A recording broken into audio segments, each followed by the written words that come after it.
అందరికీ నమస్కారం. నా పేరు కాంచనమాల. నా ఛానల్ పేరు కాంచనమాల రాజా యూట్యూబ్ ఛానల్. రేపు రథసప్తమి, అందుకని కొంచెం రథసప్తమి గురించి తెలుసుకుందామా మనం. మరి ఓం శ్రీ సూర్యనారాయణాయ నమః. హిందువులు మాఘశుద్ధ సప్తమి రోజున రథసప్తమి పండుగ జరుపుకుంటారు. ఇతర మాసాల్లోని సప్తమి తిథుల కన్నా మాఘమాసమందలి సప్తమి బాగా విశిష్టమైనది. మాఘశుద్ధ సప్తమి మాఘమాసం ప్రారంభమైన మొదటి పక్షంలో వచ్చే సప్తమి రోజు మాఘశుద్ధ సప్తమి. ఆ రోజు ఎందుకు మనం చేసుకుంటాము, రథసప్తమి అంటే ఏంటి, ఎందుకు చేసుకుంటాము అన్న వివరాలు తెలుసుకుందామా. శరణ్యు ఛాయా సమేత సూర్యదేవుడు, ఛాయాదేవి ఉషాదేవి సమేత అని కూడా అంటారు. ఛాయాదేవి ఉషాదేవి పద్మిదేవి సమేత అని కూడా మేము దండం పెట్టుకున్న రోజులు ఉన్నాయి. ఇప్పుడు ఈ రథసప్తమికి ఇతర పేర్లు ఇంకా ఉన్నాయి. ఏంటంటే సూర్య జయంతి అంటారు, మాఘసప్తమి అంటారు, రథసప్తమి అని కూడా అంటారు. ఇది ఎవరు జరుపుకుంటారంటే హిందువులందరూ జరుపుకుంటారు.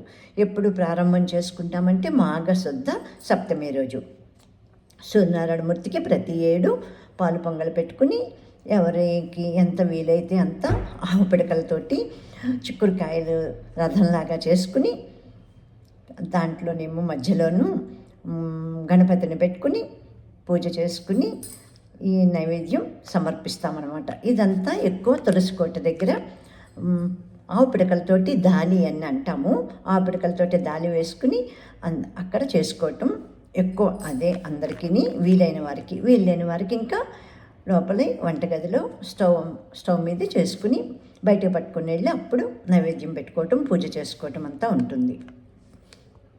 ఇది మాఘశుద్ధ సప్తమి రోజు ప్రతి ఏడు చేసుకునేది. తర్వాత కాల నిర్ణయం, కాలం అంతా మారుతుంది కదా. ఇప్పుడు సూర్యుడు మకర రాశిలోకి, దాని గురించి అనుకుంటా విందాం మనం. సూర్యుని గమనం 7 గుర్రాలు పూంచిన బంగారు రథం మీద సాగుతుందని వేదం ఇలా చెప్తోంది. హిరణ్యయేన సవితారథేన అని తెలుపుతుందట వేదం. హిరణ్యయేన సవితారథేన అని తెలుపుతుంది. సూర్యగమనం ప్రకారం ఉత్తరాయణం దక్షిణాయనం అని 2 విధాలుగా ఉన్నాయి.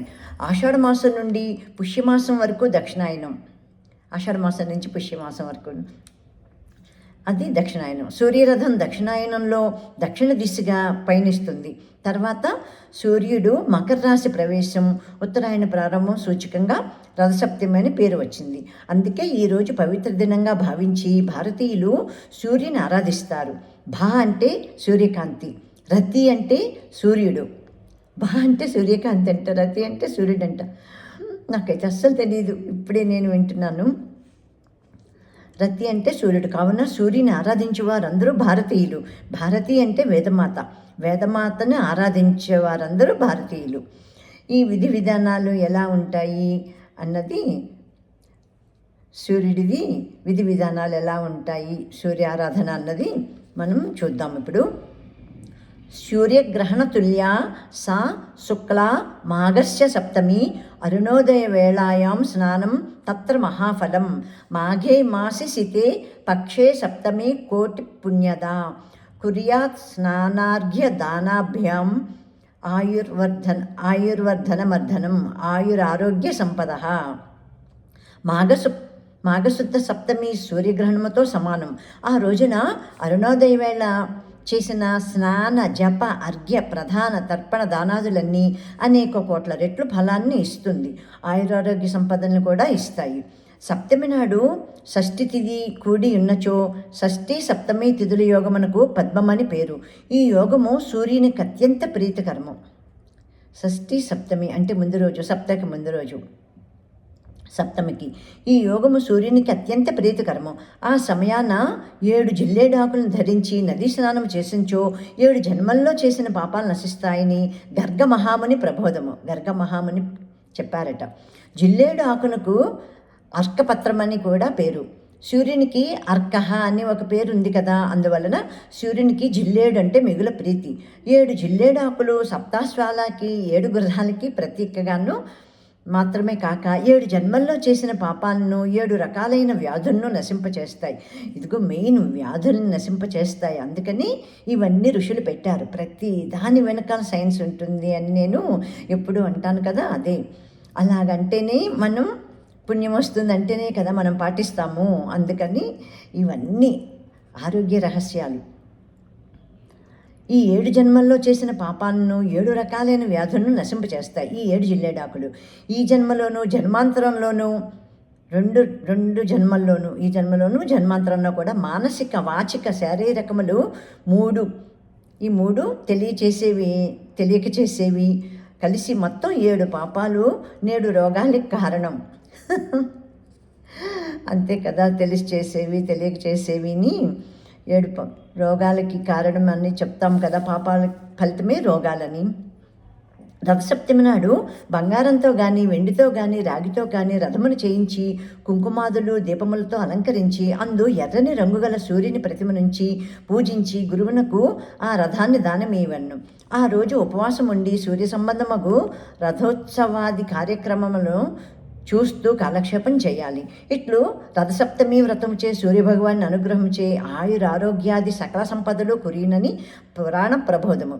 రథసప్తమి వ్రతము మన సంప్రదాయమున నిలిచియుండుట భారతీయతకు చిహ్నము. భారతీయులందరూ చేసుకోదగ్గది. ఈ విధానాలు ధర్మాలు ఇవన్నీ అంటే పురాణాలు శాస్త్రాలు అన్నీ చెప్తాయి. సరే, వారికి అవకాశం ఉన్న వారికి మాత్రమే ఇవన్నీ.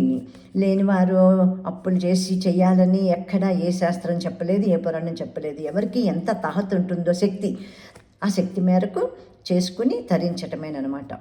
ఇప్పుడు దీనికి వ్రత కథ అని ఇచ్చారు. ఇది సూర్యనారాయణ రథసప్తమి వ్రత కథ. భవిష్యోత్తర పురాణంలో రథసప్తమి వ్రత విధానాలు విశేషమైన వర్ణనలు ఇవ్వబడ్డాయి. ఈ వ్రత ఫలాన్ని గురించి అడిగిన ధర్మరాజునకు శ్రీకృష్ణుడు ఇట్లా తెలియచేశారట. పూర్వము కాంబోజ దేశమున యశోధర్ముడను రాజు ఉండెను. అతనికి ముదిమి ముప్పున ఒక కుమారుడు కలిగను. ముదిమి ముప్పున అంటే వయసు పెరిగాక అనుకుంటా, వయసు అయిపోయాక. ఆ కుమారునికి ఎప్పుడూ రోగాలు వస్తూ ఉండేవి. తన కుమారుని యొక్క వ్యాధులకు కారణమేమని రాజు బ్రాహ్మణులందరినీ అడిగారట. నీ కుమారుడు పూర్వజన్మలో పరమలోభి అయిన వైశ్యుడు. అయ్యయ్యో, లోభి అయిన వైశ్యుడట. రథసప్తమి మహాత్యం వలన నీ కడుపున పుట్టాడు. లోభి అగుట వలన వ్యాధిగ్రస్తుడయ్యను అని తెలిపారట. దీనికి పరిహారం ఏమిటని అడగ్గా ఆ రాజుకి బ్రాహ్మణులు ఎలా చెప్పారంటే, ఏ వ్రత ఫలితమున ఇతడు నీకు కలిగనో అదే రథసప్తమి వ్రతమును ఆచరించిన పాపము నశించి చక్రవర్తిత్వం పొందును. ఆ వ్రతం ఆచరించిన రాజునకు తగిన ఫలితము కలిగను. అలా చెప్పగా ఆ రాజు ఈ రథసప్తమి వ్రతం చేశాడట. అప్పుడు తగిన ఫలితం కలిగిందట. రథసప్తమి వ్రత కథ యుధిష్ఠిరుడు కృష్ణుణ్ణి ఇట్లా అడిగాడు. ఓ కృష్ణ, రథసప్తమి నాడు చేయవలసిన విధి విధానాలను అనుసరించి భూలోకమున మనుష్యుడు చక్రవర్తి కాగలడని నీవు చెప్పి ఇంటివి. అట్లు ఎవరికైనా ప్రాప్తించినదా అనగా అప్పుడు శ్రీకృష్ణ పరమాత్మ ఇలా జవాబిచ్చారట. కాంబోజ దేశమున యశోవర్తి అను చక్రవర్తి ఉన్నారు. ఆయన వృద్ధాప్యమున ఆయన కుమారులందరూ సర్వరోగముల చేత బాధపడుచున్న వారేరి. అట్టి కర్మ పరిపాకము ఎందువలన కలిగనో తెలుపవలసిందని ఒకనొక బ్రాహ్మణ శ్రేష్ఠుని అడిగితే, ఓ రాజా, వీరు పూర్వజన్మలో వైశ్యకులమున జన్మించి మిక్కిలి లోబులై ఉండరి. అందుచేత వీరిటి రోగములకు గురి కావలసిన వారేరి. వారి రోగ నివారణకు రథసప్తమి రోజున జరుగు కార్యక్రమం చూడవలెను. ఆ విధముగా ఆ వ్రతము చూచినంత మాత్రం చేతే దాని మహాత్యము చే వారి పాపాలన్నీ నశిస్తాయి. కావున వ్యాధితో బాధపడి వారిని కొని వచ్చి ఆ వ్రత వైభవము వారికి చూపవలెను అని ఆ బ్రాహ్మణుడు చెప్పగా రాజు, అయ్యా, ఆ వ్రతం ఎట్లు చేయవలెనో దానికి విధి విధానం అంతా తెలుపుడని కోరెను. అందుకు ఆ బ్రాహ్మణుడు, ఓ రాజా, ఏ వ్రతము చూచినంత మాత్రమున జడత్వము నశించిపోవునో ఆ రథసప్తమి అని పేరుగల వ్రతము సర్వులు ఆచరింపదగిన వ్రతము. ఆ వ్రత ప్రభావం వలన సకల పాపాలు హరించి చక్రవర్తిత్వం కలుగును. ఆ వ్రత విధానమును తెలుపుచున్నాను, శ్రద్ధగా వినుము. మాఘమాసమందలి శుక్లపక్షమున వచ్చు షష్ఠీ తిథి దినమున గృహస్థు ఈ వ్రతము ఆచరించునని తలంపవలను. ముందు రోజు అనమాట, మన్నాడు సప్తమిగా షష్ఠి రోజు ముందు అనుకోవాలట. తలంపవలను. పవిత్ర జలమున గల నదుల్లో గాని చెరువునందు గాని నూతియందు గాని తెల్లని నువ్వులతో విధివిధానముగా స్నానం ఆచరించవలను. ఇలవేలుపులకు కులదేవతలకు ఇష్టదేవతలకు మొక్కి పూజించి అటు పిమ్మట సూర్యదేవాలయముకు వెళ్ళి ఆయనకు నమస్కరించి పుష్పాలు ధూపాలు దీపాలు అక్షతలతో శుభప్రాప్తి కొరకు పూజించవలను. పిదప స్వగృహమునకు వచ్చి పంచయజ్ఞము గావించి అతిథులతో సేవకులతో బాలకులతో భక్ష్యభోక్ష్యములు ఆరగించవలను. ఆ దినము తైలము శరీరమునకు పూసుకొని స్నానము చేయరాదు. ఆ రాత్రి పారంగతులకు విప్రులను పిలిపించి సూర్యభగవాన్ని విగ్రహానికి నియమ ప్రకారము పూజించి సప్తమి తిథి రోజున నిరాహారుడై భోగాలను విసర్జించవలను. భోజనాలకు పూర్వమో జగన్నాథుడా, నేను చేయబోవు ఈ రథసప్తమి వ్రతమును నిర్విఘ్నంగా పరిసమాప్తి చేయవలసిందిగా వేడుచున్నాను అని పలుకుచూ తన చేతిలో గల జలాన్ని నీటిలో విడిచిపెట్టాలి. సంకల్పం అన్నమాట. సంకల్పం చేసుకోవాలి ముందు. ఇట్లాగ చెప్పుకుని నేను చేస్తున్నాను అని. అట్లు నీటిని విడిచిపెట్టి బ్రాహ్మణులు తాను గృహమున నేలపైన రాతి మీద శయనించి జితేంద్రుడై ఉండి ఉదయం లేచి నిత్యకృత్యములు ఆచరించి శుచి అయి ఉండవలను. ఒక దివ్యమైన సూర్యార్థాన్ని దివ్యమాలికలతోనూ చిరుగంటలతోనూ సర్వోపచారాలతోనూ తయారు చేసి సర్వాంగములను రత్నాలు మణులతో అలంకరించవలను. బంగారుతో కానీ వెండితో కానీ గుర్రాలను రథసారథిని రథమును తయారు చేసి మధ్యాహ్న వేళ స్నానాధికాలు నిర్వర్తించుకున్నవలను.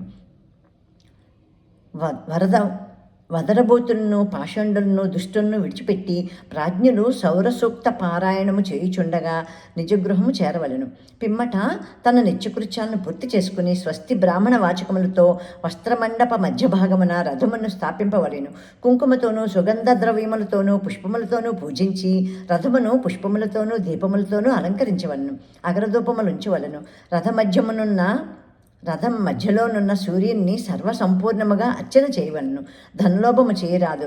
లోభి అయి ధనమును ఖర్చు చేయుట మనస్సు అంగీకరించు వ్రతము వైఫల్యమును దాని వలన మనస్సు నికలత్వమును పొందును. అంటే ధనం ఉన్నవారికి ఇదంతాను. ధనవంతుడు పిసినారిగా చేయకూడదు అని.